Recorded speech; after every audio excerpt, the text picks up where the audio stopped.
Hi and welcome back to Cheeky Crypto. My name's Chris and it's fantastic to have you back with us for another video. And in today's video, we're going to have a look at Cardano. Got some really interesting metrics that you must see. I think Cardano is, pretty much somewhere near or thereabouts to the bottom. Just my opinion, not financial advice, but it is looking really juicy, and we're going to get into some of the details as to why it looks so juicy. Not only that, you can't just take my word for it. So I've got some clips from what Dr. 𝗕𝗘𝗪𝗔𝗥𝗘 said on our interview surrounding Ethereum and Cardano, and you're definitely going to want to listen to what he's got to say. So if you enjoy this sort of content, mash up that like button, subscribe if you haven't subscribed already, tapping that bell, selecting all the notifications so you never miss a video. Right, let's get down to the desktop.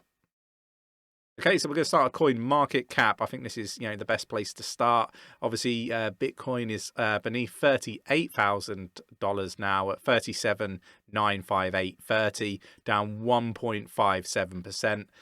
In the last 24 hours, and we're down 2.97% on the total market cap at $1.71 trillion as well, and that leaves Cardano still ranked number 9th by market cap at 0.7728, down 4.31%. And you could have picked up some ADA at 74, just over 74 cent in the last 24 hours. I think that's got to be, either the bottom or very close to the bottom.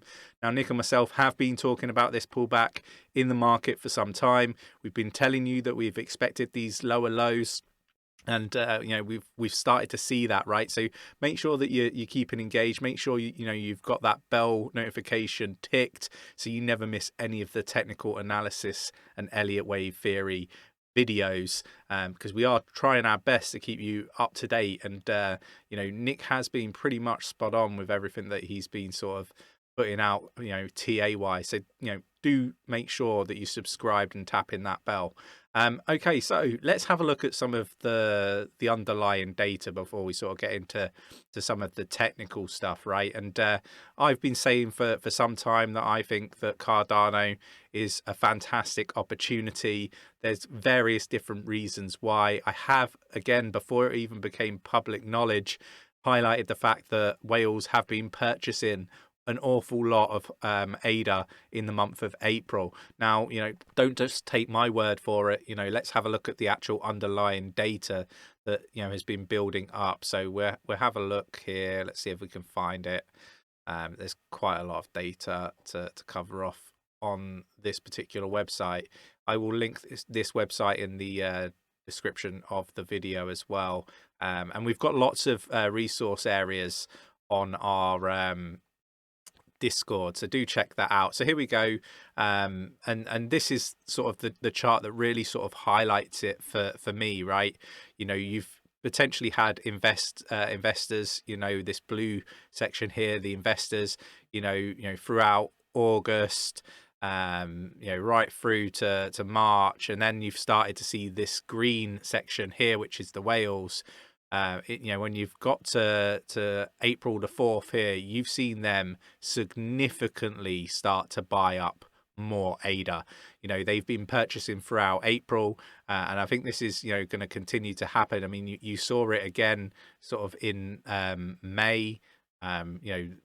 It's huge. You can see the surge when obviously investors and retail got in, and that's really died off, and we've kind of seen that. And I've highlighted this a few times as to my thoughts as to why retail has been sort of pulling away from the market, and ultimately it's become an institution and whale game, really, in my humble opinion, over the last 30-40 days or so, in particular, with inflation, with the cost of living going up, the basket of goods, depending on obviously your basket of goods, you're looking at 8% plus inflation, and maybe you got a 1-2% pay increase. So I think retail has come out of the market.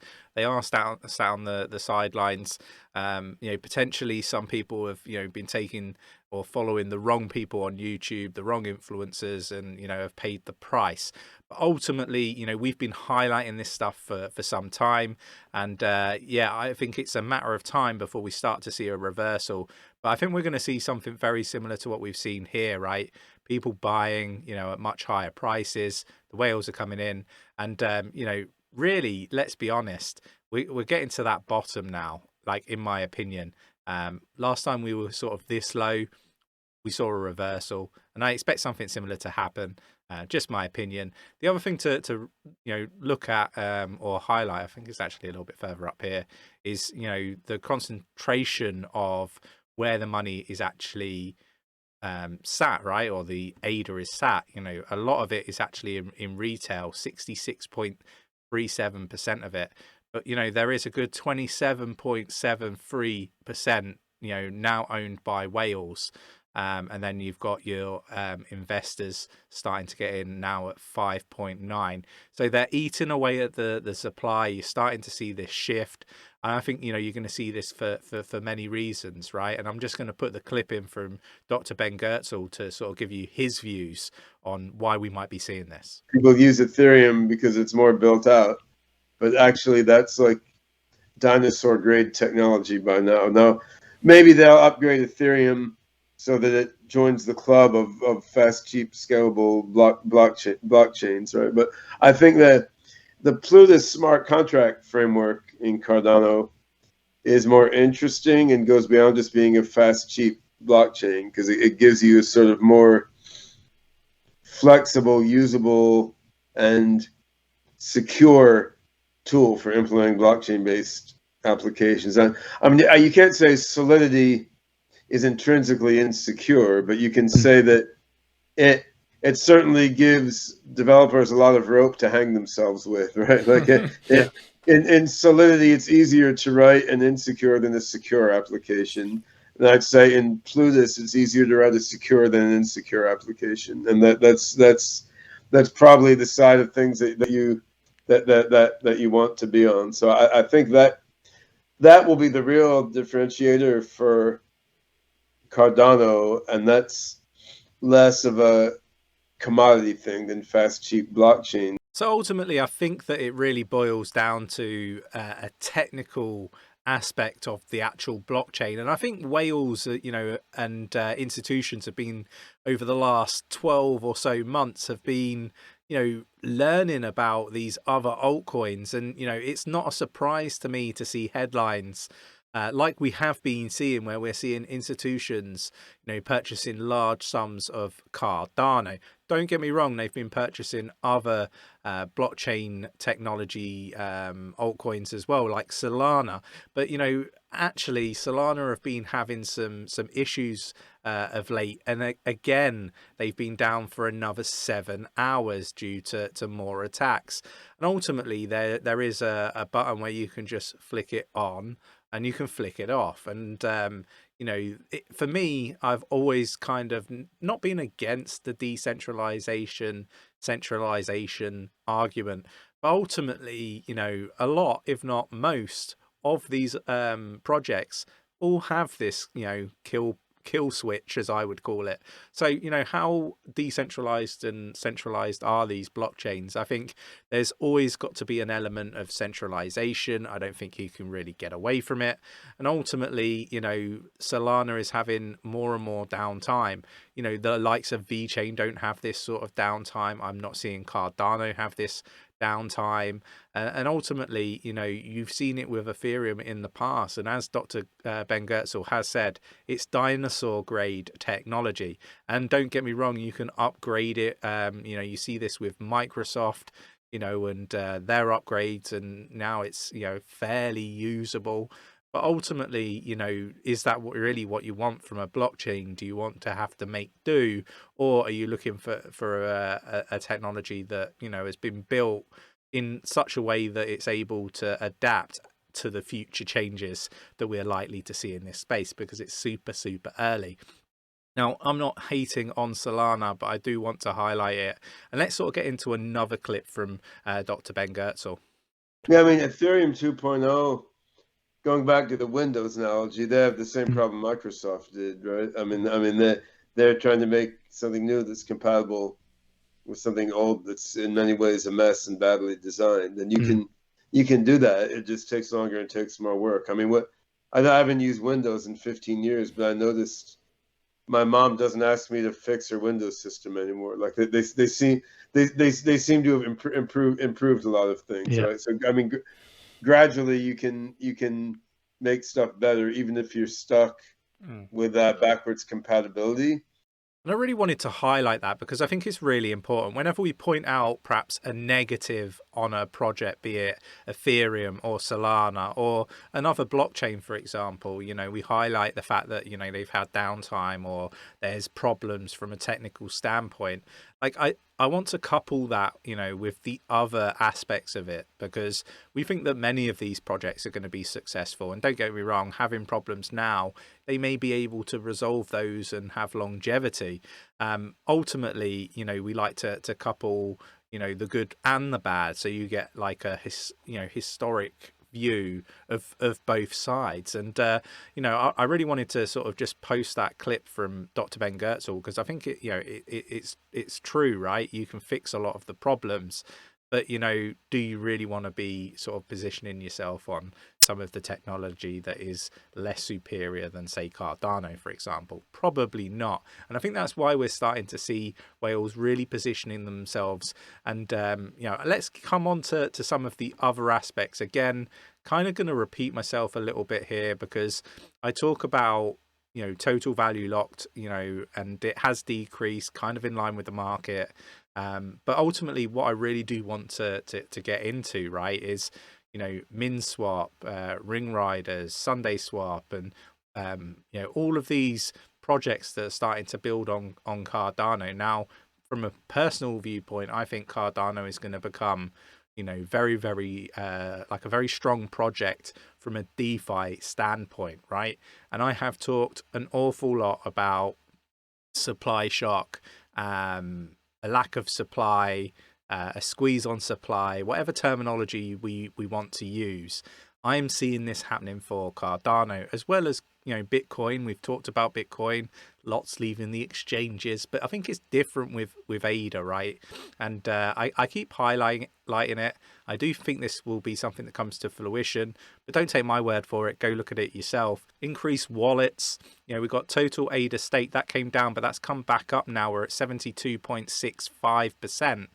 And this is kind of where I'm sort of, you know, getting this view from. The amount of ADA staked, 72.6%.